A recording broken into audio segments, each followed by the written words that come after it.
झारखंड विधानसभा के शीतकालीन सत्र के दूसरे दिन सदन शुरू होने से पहले अलग अलग मुद्दों पर सत्ता पक्ष और विपक्ष दल के विधायकों के द्वारा विरोध प्रदर्शन किया गया। जहां सत्ता पक्ष के विधायक वन संशोधन अधिनियम 2023 को लेकर केंद्र सरकार के खिलाफ विरोध प्रदर्शन करते दिखे, वहीं झारखंड की विपक्षी पार्टी के द्वारा राज्य के वर्तमान मुख्यमंत्री को प्रवर्तन निदेशालय के लगातार बुलावे पर नहीं जाने को लेकर, साथ ही कांग्रेस सांसद धीरज साहू के पास से अकुत संपत्ति की बरामदगी विषय पर जोरदार विरोध प्रदर्शन करते देखा गया। झारखंड की विपक्षी पार्टी के द्वारा एक बैनर भी लगाया गया जिसमें धीरज साहू के काला धन साम्राज्य स्लोगन के साथ दर्शाया गया।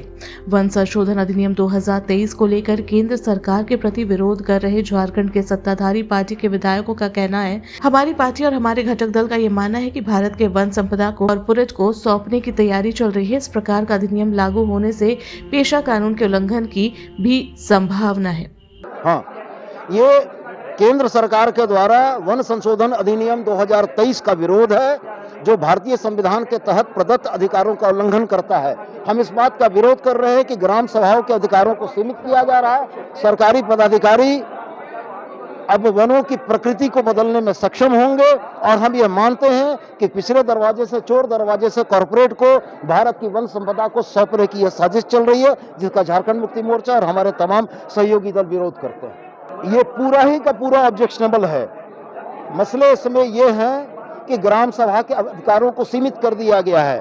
पर्यावरणीय आकलन के लिए ग्राम सभाओं की कोई मंजूरी की आवश्यकता नहीं बची है और सरकार के अधिकारी वनों की प्रकृति को बदल देंगे। पेशा एक्ट का उल्लंघन का संभावना है और सबसे महत्वपूर्ण है कि ग्राम सभाओं की जो बाध्यता थी, उस बाध्यता को समाप्त किया गया है। सरकारें अपने तरीके से जमीनों की प्रकृति बदलकर उसको निजी इस्तेमाल के लिए छूट दे जा रही है, जिसका हम विरोध करते हैं।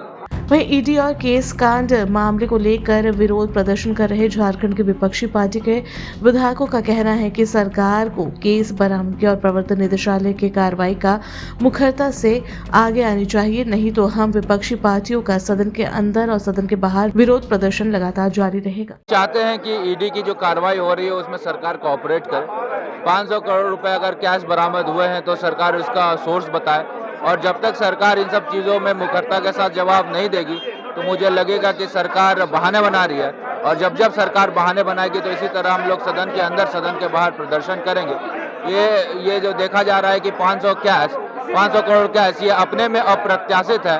45 लाख पे किसी को जेल हो जाता है विधायक को, और 500 करोड़ किसी मंत्री को मिलता है तो उसमें कोई कार्रवाई नहीं होती है। दुखद है।